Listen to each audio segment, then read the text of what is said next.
get your views on issues, we play you the best music. This is VOAR, the Voice of Africa Radio 94 FM, the station designed to bring the best of Africa to London. Good evening and welcome to Afrobeat 94, the Voice of Africa Radio, today the 22nd of September 2014. You are listening to Afrobeat, your favorite radio station. The former U.S. Congressman Ron Paul has warned President Barack Obama against fighting the ISIL terrorist group, saying the intervention will end in the country's bankruptcy. He said he would definitely not vote to give Obama authority to wage war against the terror network. In an interview with U.S. News, Paul argued that fighting ISIL will just hurt the U.S. and will end when we are bankrupt. The U.S. government will be bankrupt when they intend to fight this terrorist organization. And we will consider the returnees, those who went to Syria to fight with ISIL or the Al-Nusra and other terrorist organizations being sponsored by the West to fight the president or to fight the government of Syria to overthrow Bashar al-Assad's government. And now they are turning against the West and the hostage taking. 49 people who were taken hostage by the ISIL. The Turkish hostage have been released. Another British hostage is also in line. We heard what happened last week when another British hostage was also beheaded in the hands of the ISIS. This and more. Stay tuned to Afrobeat. I have with me Elizabeth the Rock Jones, who has been selected as the UKIP parliamentary member candidate for Dartford, and hopefully Elizabeth will do everything in her power as the Rock to fight that constituency to become an MP. Who knows? I have another guest, the former UN envoy to South Sudan, Musa Hessi, who will be joining us from the Germans. He will be joining us via technology to do this discussion on Afrobeat 94, the Voice of Africa Radio. This and more, stay tuned. We get your views on issues, we play you the best music.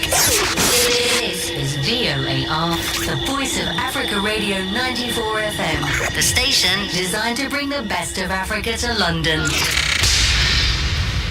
Yes, you're still tuning to Afrobeat, the Voice of Africa. Elizabeth, welcome to Afrobeat. Welcome, Adam. Thank you very much. And Musa Hessi, former UN envoy to South Sudan. You are welcome. Thank you, Adam. Thank you for giving me the opportunity. Just a point of correction. I was not the UN envoy in South Sudan. I was a UN employee in Khartoum for the UNDP, and that was until January this year. Now I am a freelance development worker, and I live in Germany. Thank you very much for the correction given us. Elizabeth, yes. Let's look at the formation of ISIS, or the genesis of ISIS itself. We know what the Western governments are doing right from the creation of Al-Qaeda through to Nusra, the ISIS today that we are seeing that has transformed to ISIL. Do we have to be blamed? Do we have ourselves to be blamed for our foreign policies? Well, I would say not at all, because if you look at the national complexion of ISIL, the majority come from Jordan, Turkey, Libya, Morocco, Tunisia, Chechnya. These are countries that were simply not affected at all by the British policy under the Blair regime.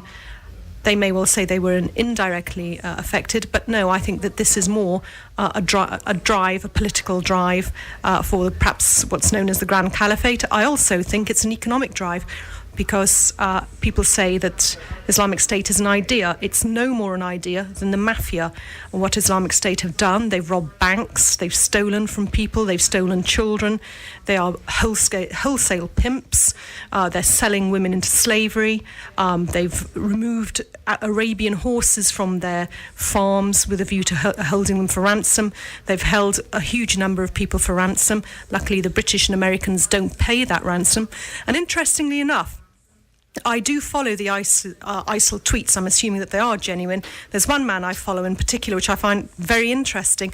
The sheer anger and ire that is directed toward Britain for not paying hostage ransom. And I think that this is a clear indication that perhaps ISIL is divided into possibly national camps, and the hostages they capture are perhaps put in those respective national camps, and they're probably extremely angry that they're not getting their cut. They're not getting their cut of the ransom monies that we, the British taxpayer, would have to pay to release these people. And I think that makes them extremely angry and resentful toward Britain, because they're simply not getting their money. They're not getting their mafia cut. Well, Musa, let's look at ISIL and what they intend doing, turning the Middle East into most of the Middle East into Islamic countries, and even the leader of ISIL saying that he walked down the streets of Rome and Spain. Personally, I know very little about their intentions, but I think if we just leave the hype, the ISIL is an outcrop of the same underlying feelings that brought Al-Qaeda and the other so-called terrorist groups that have been ravaging the Middle East, Africa, the Asian, also rather the Indian continent, and even Western countries, and the levels of terror attacks that we have seen in the last decade or so.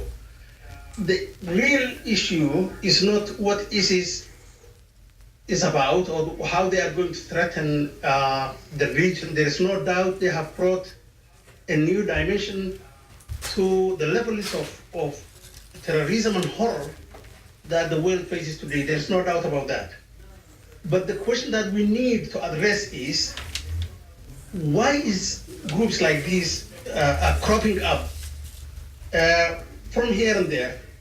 I mean, supposedly, we according to the President of the United States and the West, the killing of Osama bin Laden and the liquidation of leadership of Al-Qaeda were supposed to annihilate terrorism and from the region. And what we are seeing now is proliferation and more heads cropping up from different regions where they did not exist before. So I think the issue, I must disagree with my with Elizabeth, my other partner on the program, that the West needs to revisit their policies towards the world, and also to rethink about the means they are trying to use to quell or say to defeat terrorism. Well, Elizabeth, yes. We saw what went on between 2011 till now, when yes. the British government, the American government were giving money to unknown people called the moderate Muslims or the pro-freedom fighters to fight in Libya, to fight in Syria, and this has created Al-Nusra. We know they had weapons from through Turkey to be given to them in the Syria. Some people in the Gulf states, some wealthy men in the Gulf states were sponsoring them, especially Saudi Arabia. So don't you think, with all our policies saying we will support them to fight their own government, we will support them, has created this vibrant multi-million organization to inflict pain onto the Western world? I can understand that sentiment, but I don't think it's necessarily all to do with foreign policy. However, I have to say, I think that the West should eat humble pie, and we're now paying the price for removal of people such as Saddam Hussein. I appreciate that Saddam Hussein was a very controversial leader. He was very brutal to his population. However, I doubt that Islamic State would have gained any foothold whatsoever in Iraq if strong leaders such as Saddam Hussein were still around. And it is with regret that we interfered in that, and it was with a very great regret also that we interfered in Libya. We've got the same chaotic situation happening in Libya, and I just hope that some strong leader arises from that. But now we are trying to create another scenario whereby if Assad is gone today, we don't know who might be in office, and we don't know how the Syria can be held together, just like what Assad has done. So we are still doing the same mistakes. Why can't we learn some lessons out of it? I completely agree with you. I don't know if you read Obama's speech recently at NATO when he was discussing the situation, how to handle Islamic State. And again, he said that we need to support the Free Syrian Army, the Free Syrian rebels. Who are the Free Syrian rebels? Exactly. They are the ISIL today that we are seeing. So it's a very confused policy. On the one hand, you've got Obama saying we have to support the Free Syria rebels in Syria. But on the other hand, we've got to engage in high-density aerial bombing of the same sort of people in Iraq. And I suppose that this has probably resulted in possibly the Arab League not seeking to engage militarily with Islamic State, because who knows who's paying who. Also, anecdotally, it's very interesting when you consider what is really going on in Islamic State. I remember very early on in the campaign, there was much criticism of the Iraqi army for fleeing from Islamic State, but I don't think they were fleeing. In fact, the rumour is that, in fact, Islamic State bribed the Iraqi army leader to run away, so they were paid off. And that must have involved a very large amount of cash. I think we need further investigation as to who's funding them, and consider taking legal action to freeze those accounts and freeze that funding opportunity for them. Now, Musa, the ISIL is basing its principles and ideologies based on religion. Does Islam go hand in hand with the modus operandi of ISIL and the execution of their policies in the Middle East? I believe they have got their own, version of or interpretation of Islam to justify their actions. I believe initially their focus was on winning the war against Assad, which was sponsored by the West to fight Assad government. Yes, and they benefited from the willingness of the moral material support they received from the Arab dictator sheikhs and kings and their Western supporters. Eventually, when they realized how big they became, they decided to take up the issue of North and Western Iraq and to unite the Sunni communities living in these countries. And thus they have created a whole new map contravening what the world lives in today, or respecting the boundaries of the colonial masters of the past century. Now, what we need to ask ourselves is, I don't think ISIS is going to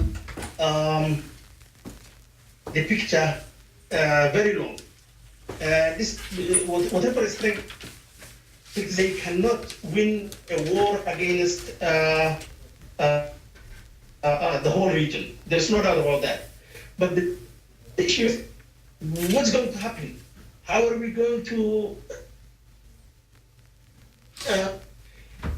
removing Assad, as they are now trying to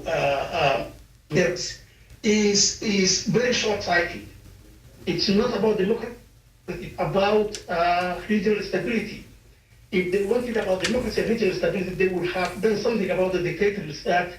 But let's look at democracy itself as the baiting point for the West to launch whatever they want to do in the Middle East and North Africa. Don't you think democracy is a culture, and a culture is also ethnocentric? So whatever is happening in the United Kingdom and America might not be the same that will be happening in Iraq and Libya. Therefore, the people of Iraq and Libya should be allowed to govern themselves based on what they understand. Yes, sir. I agree with you, and that's exactly what the West needs to understand. They have to understand that the world or regions or communities have got interests and have got their own modes of life and their ways of local governance and their ways of indigenous conflict resolution. They need to respect that. The West should learn that true leadership is not about being the superpower or being the economic superpower or military superpower of the world. It also needs understanding.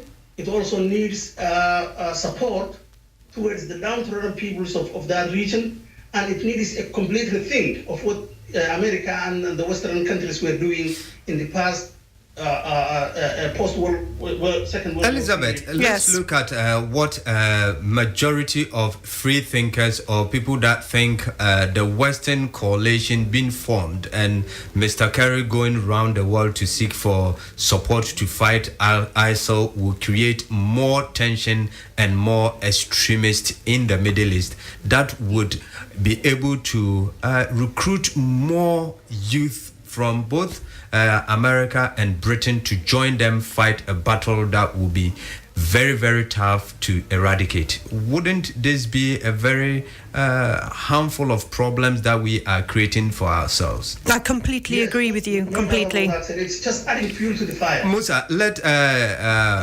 Elizabeth give her view on that. I completely agree with you. In fact, that is UKIP policy, that we don't seek to militarily engage at all in this conflict. We've already given of ourselves, of our youth, of our tax revenue. Iraq has had enough from us. We didn't achieve the aims that we hoped to achieve, and there didn't seem to be any plan in place for what was going to happen when we all withdrew, and now we have Islamic State growing like some cancer. It's military interventionism simply doesn't work. We in the West don't really understand the tribal complexion of these lands, and it's wholly inappropriate for us to be engaging militarily. I don't know if I'd even be considering aerial bombing raids. What does that do? I mean, all it does is perhaps blow up people's homes, their roads, their shops. What does that at the end achieve? I have every confidence at some point Islamic State will implode. It simply cannot bear the burden of its rapid expansionism and the sheer level of criminality. It has no moral basis. What's it about? It's engaged in foul criminal behaviour. It can't sustain. I can't see how it can sustain itself for any length of time. Well, we look listening to the leader of ISIL, al-Baghdadi, Abu Bakr al-Baghdadi, saying that because he disagreed with the leader of Al-Qaeda, al-Zarqawi, by taking over 90% of the al-Nusra fighters in Syria. He is well strong enough, he's got money, he's got weapon, therefore he will fight the cause that Al-Qaeda had wanted to fight. But now, because of the West intervention and the support given to the al-Nusra and all the terrorist organizations in Syria, which we were warned that these people that we don't know, calling them the moderate, the Free Syrian Army or whatever they are, can one day become our enemy. Now, we are in there saying still we have to support them. We've seen a lot of youth from Britain to Syria today, and most of them want to come back. Would you agree that Britain should accept this mass movement of Muslim youth to fight the government of Syria, which we encourage them to go? Well, I don't think we necessarily encourage them to go. I mean, But if we are giving money to other people in Syria to fight their government, they are also going to do our work for us. But it doesn't engage our civilian population. It's an international matter. I don't think it's appropriate that the youth should have gone out there to fight in something which, again, they don't understand. And why are they going out there anyway? the young men who want to shoot off a lot of loud guns and vandalize other people's homes without any comeback on them? They want to go and execute the aspiration of our government to overthrow Assad. Because we were made to believe that Assad is a terrorist. He's a dictator. Therefore, we need to get rid of him. Yeah, but I don't think that was necessarily the aim of the British government. We did have the parliamentary debate, as you know, and the government lost. Cameron. But still, we're using our taxpayers' money to train these people and giving them non-lethal, in quote, material to fight Assad. I know, it's absolutely ridiculous. We should not be engaging at all. In fact, I appreciate that Assad has been a very brutal leader, but he seems to have managed to protect a large number of minorities in Syria. I understand the Christians can have a reasonable quality of life. Women can have a reasonable quality of life in Syria, or they used to. So I don't quite understand what this level of hatred is. I mean, you could even say it's down to male competitive behaviour. In fact, that he's 3 inches taller than Obama, and Obama's upset about that. But that would be a very trivial reason. But often trivia is truth. So what I think the best option for the West would be to withdraw from this area altogether, militarily and with aid, and invest all that money into research and development to find an excellent alternative to the petrochemical industry, and that area can wither away and resolve its issues its way. There will be no pressing need for the West to engage. Musa, the recruitment drive of ISIL is by beheading foreign journalists, the Western journalists, and aid workers who are in Syria to help the people who are suffering under this war. What do you make out of it? It's a tragedy, and as I said earlier in the program, they added a whole new dimension to the analysis of warfare by publicly beheading people. It's something which was unheard of in any religious wars. Islam does not allow or encourage the injury, let alone the beheading of prisoners, and let alone civilian prisoners. These people were not military, they were civilians. So Al-Nusra, I think all they are trying to achieve is to frighten people to stay away from them. To stay away from them in what sense? They are saying that the governments of your country should review their foreign policies by supporting us. In fact, Precisely. They are supporting them. Yeah, precisely. That's what they are trying to portray. And Al-Nusra, I don't think they will be egged from all sides: Turkey, Iraq, Syria, Iran. They will not last long, but it's going to crop up from somewhere else. I don't know if that's going to be in southern Turkey, where there are a lot of refugees we are seeing in now.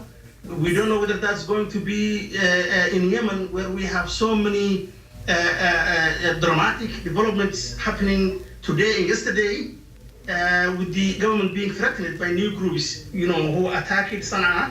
So the issue is the West should go back to the drawing board and ask themselves how their actions are fueling the anger of people in those regions.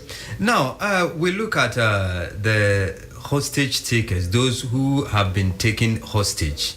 2 American journalists so far been slaughtered. 1 British man, David Hayes, aid worker who was in Syria to help the poor who were in war, who cannot even have water, let alone having food, their security. This poor man went there to help them. The ISIS took him and he's been slaughtered. Another one has appeared before a camera professionally. It's been done nice to say that it is our government's policies that is endangering our lives in this country. Elizabeth, as a politician, a UKIP member, very soon maybe an MP, what will be your advice in case you are in the Westminster when it comes to the foreign policies and then our contribution towards sponsoring these kinds of interventions anywhere in the Arab and the Northern America?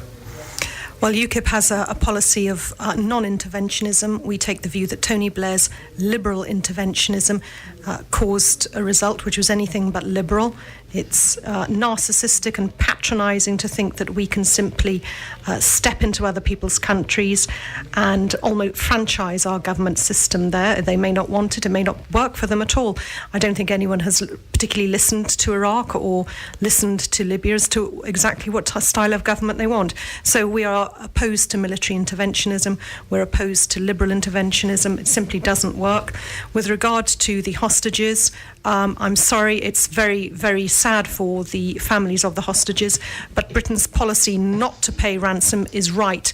We simply can't be, again, throwing taxpayers' money down the drain or giving taxpayers' money just straight into the hands of Islamic State. As I said earlier, I have been following the tweets, and it seems to me that there is, this is a source of friction and it causes great anger with the Islamic State people. And as I say, I think that they are in perhaps in chapters or divisions or teams, and they go round perhaps rounding up people to kidnap, and it's a business opportunity. Not, the Americans are paying ransom. The Turkish have paid for 49 of their hostages. Diplomats working in Iraqi embassy have been released. Why not Britain? Well, I didn't think the Americans were paying ransom. The French are paying. Oh, well, the French would, yes. Yes, the Americans are paying because the lady and her boyfriend who were captured in Iran, who were taken hostage in Iran some time ago, I heard her on an interview saying that the Americans use conduit, countries like Qatar, Yemen, to pay those ransoms for their hostage to be released. I didn't think that they were paying ransoms in this crisis, in this current crisis. I thought it was in Britain and America aren't paying any ransom at all. And the other countries are, of course. And we don't really know if Turkey paid a ransom. It's understood that Turkey has quite an ambivalent relationship with Islamic State with regard to funding, arms training, access to the border. We don't really know what is going on. That's the whole problem of this dispute. We've got no idea who's the good person, who's the bad person, what is going on, who's getting the funding, where's the funding coming from, and what involvement Turkey has. So what is our intelligence doing in terms of this, relaying information to our government in terms of foreign wars and interventions?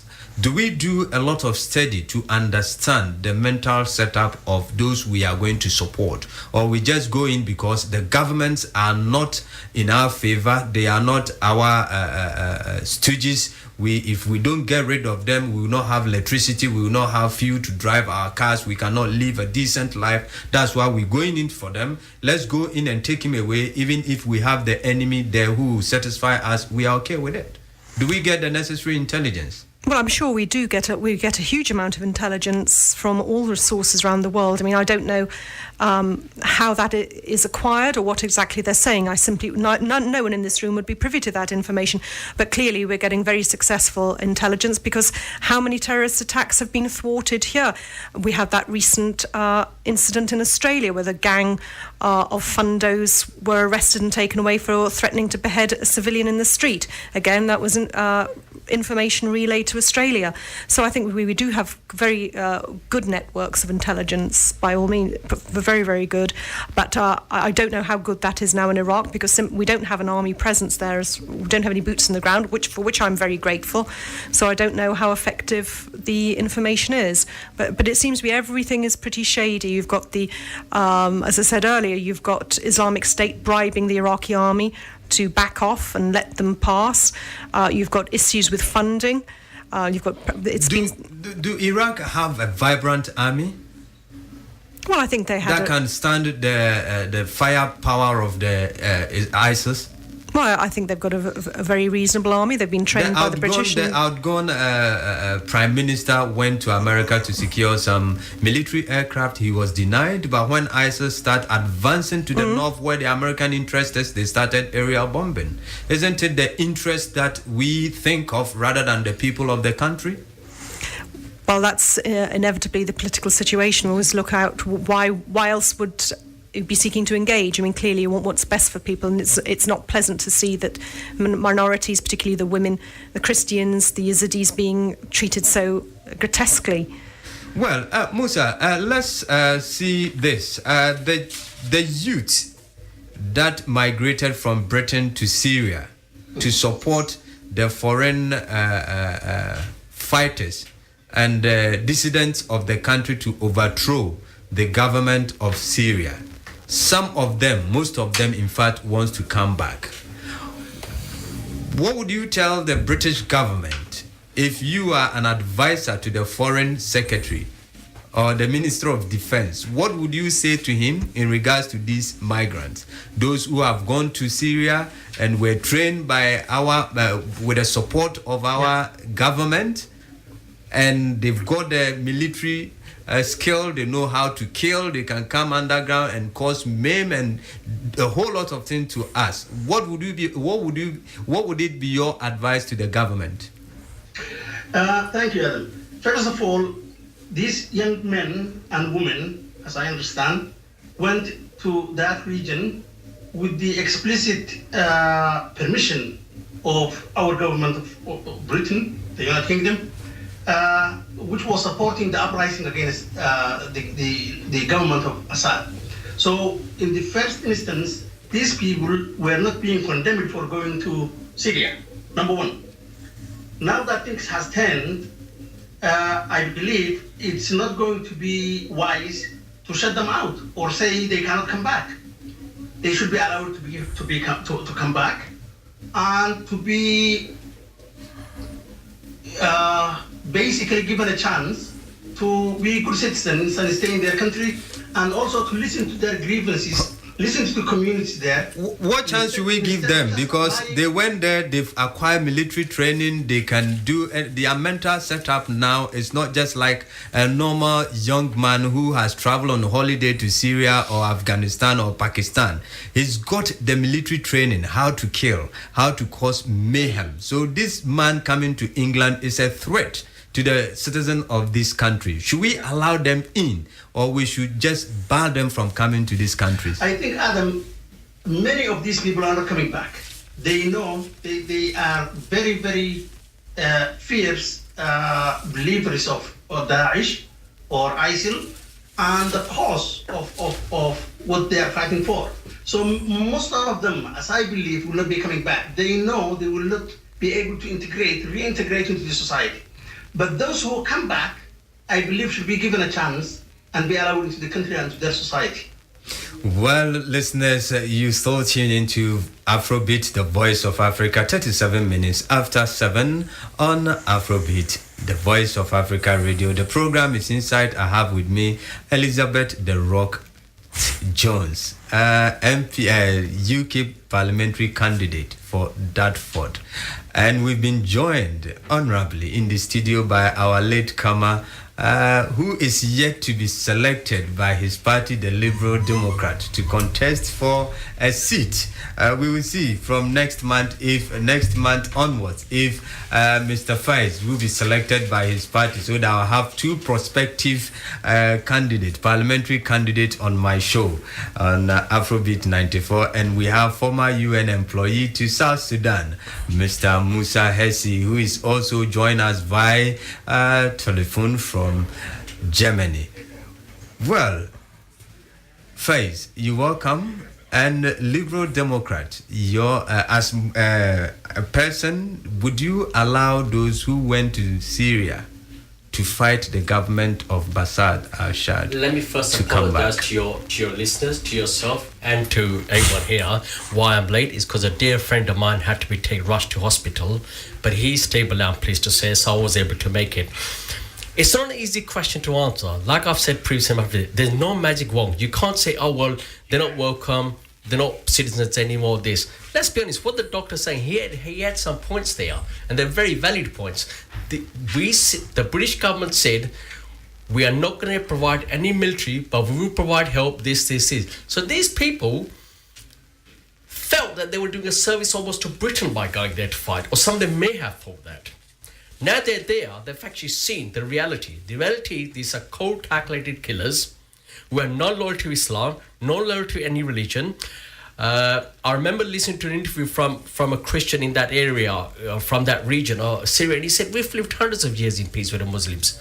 These people are not Muslims. There's nothing to say, these Muslims. The Russians told us we disagree with the Russians. Yeah, these people are not Muslims. And these people are not Muslim. People use religion, color, creed, or Europe or anything to make us fight and be different from one another. Now, the question, getting back to your original question, is should they be allowed in? Well, let's be clear. We cannot allow people to go and fight in countries and then say, oh, everything's fine, you can come back. There must be a clear message. But the same token, we cannot leave them there. They are more dangerous there. I think they're better by being here. We can keep an eye on them. We can work together. We can integrate them in society. Let's not divide people on color, creed, religion, bits of religion, or bits of Europe, or bits of that, bits of that. Let's try and build this country together. But the ignorance of law is not an excuse. If you don't know what is happening in Syria, why then do you go there in the first place? Well, absolutely not. I mean, you make a very good point, isn't it? But that's the situation ended up because our government was saying that, this Syrian regime is this and this is that, Iran is that and Iraq is that and Afghanistan is that. But we're not going to do it. So these people almost thought that they were actually acting as a service to Britain by bringing democracy to that region. 7 country and Queen. Elizabeth. Yes. Your view on the Bintus, those who have gone to Syria to work to serve country and Queen, to seek security for the British people in case Assad decide not to turn up, in case Assad decide to allow Iran to pass through his country and to support the Hezbollah, in case Assad decide to do something fishy with Iran to block our oil from coming to the customers here. Therefore, they are there to fight Assad, get rid of him, so that we can get our pudding over there, we can get our stooge over there to allow us free access to the oil, constant electricity, constant fuel, cheap of them. Why shouldn't we allow these boys back to Britain? Well, we shouldn't allow them back if they've got dual nationality. We can revoke the British passport. And also, it's slightly a very cloudy issue. You're seeming to suggest that going over to Syria and intervening in what is a legitimate government, whether we like it or not, the people of Syria voted him in. Who are we to say otherwise? In order to topple him, to replace him with God knows what. And he has given protection to the minorities in that country to a large degree, is absolutely wrong. Furthermore, many of the returners aren't returning from Syria. They've gone over specifically to join Iraq and the Islamic State. No one, absolutely no one in the world today does not know that Islamic State is basically a massive mafia land grab. Everyone knows that. No one today knows that Islamic State does not behead. Everyone knows that Islamic State actively engages in beheading, mass rape, enforced prostitution, pimping, bank robbery, I'm sure arms dealing. It's a disgrace that they have just landed in the middle of Iraq and taken over. No, they should not be allowed back. Would you agree with me that we created that institution, the Islamic State?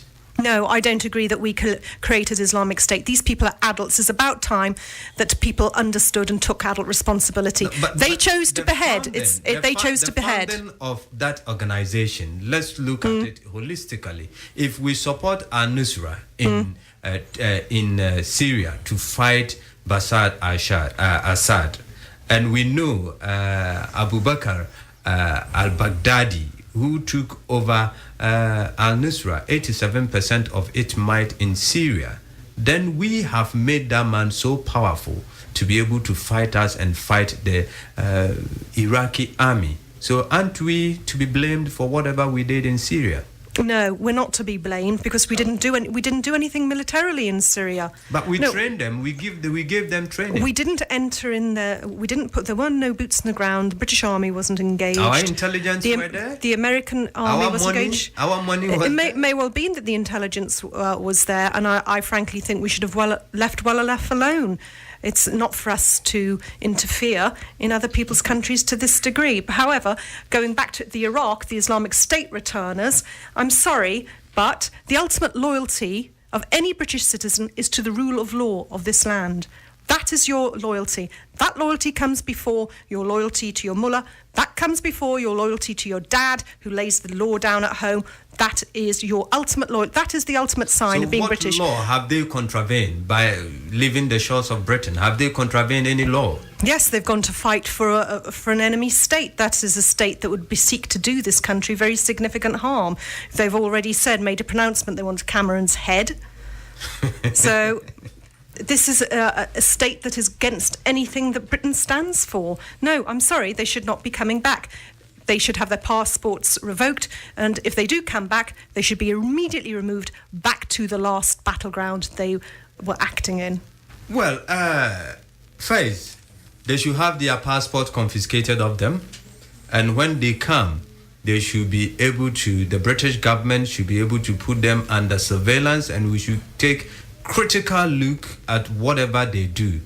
As a liberal-minded person or a member of the Liberal Democrats. A balanced argument. A balanced argument is, I think, what you Do you want it? Right. What I'm going to say is, it's better. I absolutely agree. If these people come to this country, they need to be monitored. Their loyalty is, as a citizen of this country, my loyalty is to this country. The country's loyalty is to me to keep me safe. That's the contract we have. But we want to keep you safe. That's why we were sending money to... Now, what happened? There's a very good cartoon that explains everything. And it shows Obama. And he says, we don't negotiate with terrorists. And at the bottom he says, no, we finance them. And I think that explains everything. And what we're going to do is Britain's going to... And this is why Britain has to be part of Europe. We have to build a strong foreign policy so that we can stand up and we're not hoodwinked in America. America says jump, we don't say ha. We can only do that if we build a strong Europe and a strong common foreign policy. Well, Musa, the foreign policy that is breeding all this nonsense, that is stretching our budget, that is providing money to the arms industry. What do you reckon? What do you think about our foreign policies and the youth? The media playing a very, very important role in this by saying what they are not even privy. The culture of those countries that we keep on saying, which we don't know what is going on there. Your advice to us. Hello? Hello. Yeah. The audibility was not as good as it have been, but I think, to say the least, the foreign policy of Great Britain hasn't been anything but only echoing the foreign policy of America. It hasn't been rational to the interests of the country, to the interests of its European roots. But for once, the British Parliament denied the government to wage war in Syria.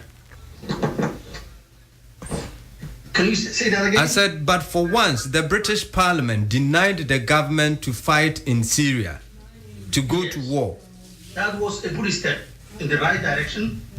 And I encourage the honourable members of Parliament of the of Britain to continue censoring and checking the aggressive and I would say foolhardy foreign policy of Britain. Since the days from Tony Blair, we were just nothing other than an offshoot of American foreign policy. And it's not helping. It's not solving any problems. All it's doing is creating more monsters and more monsters and more enemies and more enemies. So I think to every conflict in wherever it is, whether it is small or big, the truth is always somewhere in the middle. So I think Britain, as a government, should rethink and to the best interests of its country and to the best interests of the world, it should be more rational and more independent-minded than being a follower or say an unquestioning ally of the United States of America. Well, listeners, you still tune into Insight on Afrobeat, the voice of Africa radio. Is 49 minutes after 7 o'clock on Voice of Africa radio. Elizabeth The Rock Jones Taylor is here with us on Afrobeat, and we are doing it here to explain, to understand, and educate our listeners in regards to the ISIS and the ISIL. Now this said the levant of the ISIL, which is they are stretching down to Syria. They are now from Iraq all the way down to Syria. They've got terrain bigger than Great Britain. So very soon they will be a very powerful force to reckon with. If all things being equal, they've had over 40% of the arable land of Iraq where food are produced. And America has got 1,600 soldiers. Is it 1,600 soldiers, which are termed as special forces? What they said, it's not boots on the ground, but our intelligence. Should Britain follow suit, send our special forces there to give training to the Iraqi army or the Kurdish army to fight ISIL? No, I don't think we should have any boots on the ground at all. We don't want to destabilise the area any more than it is already destabilised. We did this in 2001 we entered Afghanistan. 2003 we entered Iraq thanks to the Labour Party, and that was a huge mistake. Can we say that those areas are better off now? Look at Iraq, it's an absolute chaos. No boots on the ground at all. I'm sure no mothers want to hear any more of their children being killed in action for an unnecessary war. It is not acceptable. It's too expensive. So would in you human promise terms. me today that if British government in case says you want to send troops to these areas, you will join me to launch a very huge demonstrations on the streets of London to say, mothers, let's wake up and prevent our children from going to all these war-torn areas? Of course I would. I was protesting against the proposal that we militarily intervene in Syria. It's absolutely stupid. That said, I'm very sympathetic to the situation with the Kurds and the Peshmerga troops. What needs to be done? Perhaps we need to have some form of arms embargo in the Middle East. The people who are funding Islamic State, the countries funding them, need to be subject to international sanctions. There needs to be far stricter control of the border. But they are allies. We are preventing or protecting our interests in the Middle East. So how dare Great Britain or America to sanction Saudi Arabia for providing funding to the ISIS? Yeah. Well, I suppose we've done with a UN regulation. I think is it UN 2170? I can't remember exactly which one it is. That moved fast enough to put embargo on Iraq. Yes, but that is to support our interests. The UN was a conduit where we pass through to get whatever we want, to launch any war or whatsoever we want. Therefore, UN's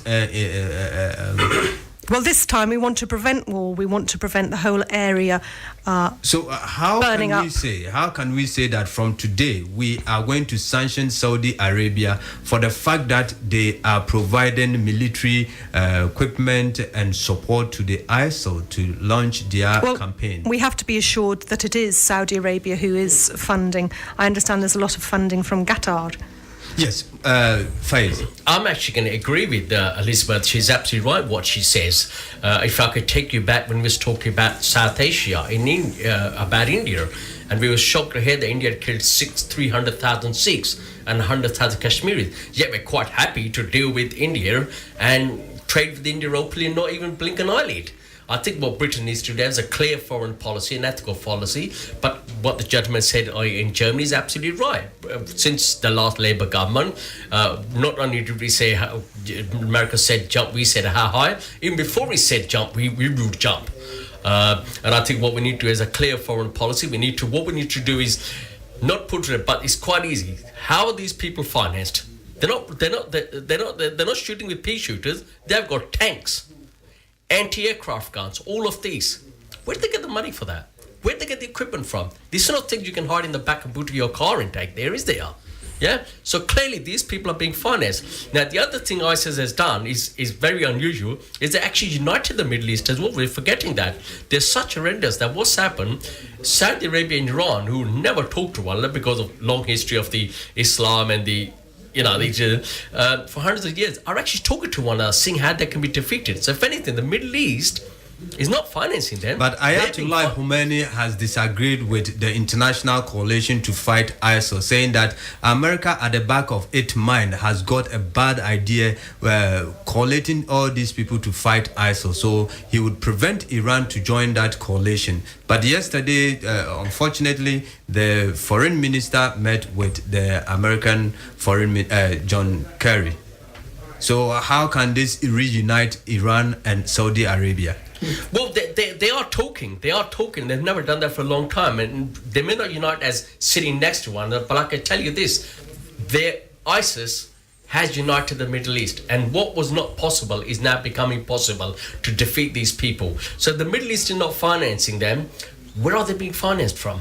Where do all these things come from? All these large arms. It's not small arms, these are large arms. So if we indeed want to fight ISIL, Musa, do we have moral justification to condemn ISIL, whereas we are supporting the financiers of ISIL? No, because we are the creators of this Frankenstein.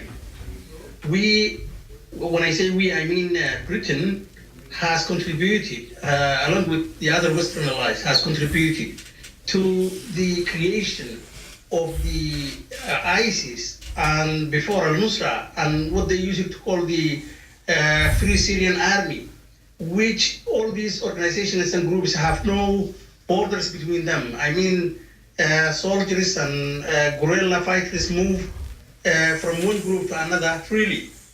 So it's just now when America realizes the threat is ISIL is having on Iraq. Basically, before they didn't care anything about Syria if they were threatening it. But Iraq, which I think has haunted them, maybe because of to be specific, the northern part of Iraq, where the oil fields are. Yes. So no, morally they do not have any justification or any moral authority to condemn. Let the other world condemn them, but not America or Britain. Elizabeth, we don't have much time. Your final contribution to what you think the West should do to prevent this reoccurring, creating of Al-Qaeda, creating Hamas, now ISIS, now the pandemonium and the chaos that we've brought upon the people of Libya as a result of what some stupid people did in Benghazi and what we did in Somalia. What do you think we should do to prevent all these things, but yet we get our energy, we get whatever we want from where they are supposed to come from to feed and supply us? Don't militarily engage at all, and invest all that time, energy, and money into R&D and develop a new energy source so we are not reliant on the petrochemical industry. That time will come. But the energy sector is a bit dicey because you don't support the green. You want us to still use our coal, our everything. So with energy, I think we have to have a lot of time to talk about it. As a matter of fact, the UKIP policy on energy. It's actually green to the Lib Dem now. Yeah, Mahmoud. Well, I mean, it makes a lot of sense.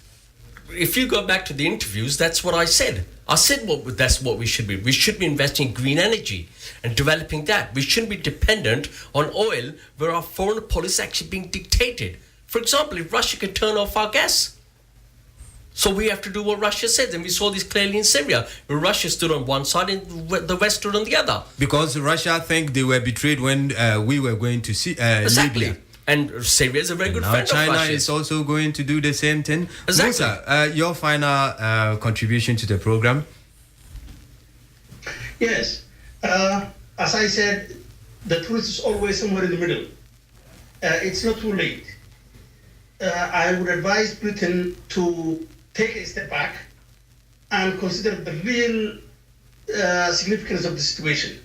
It has to admit its previous mistakes when it is shaping its new foreign policy.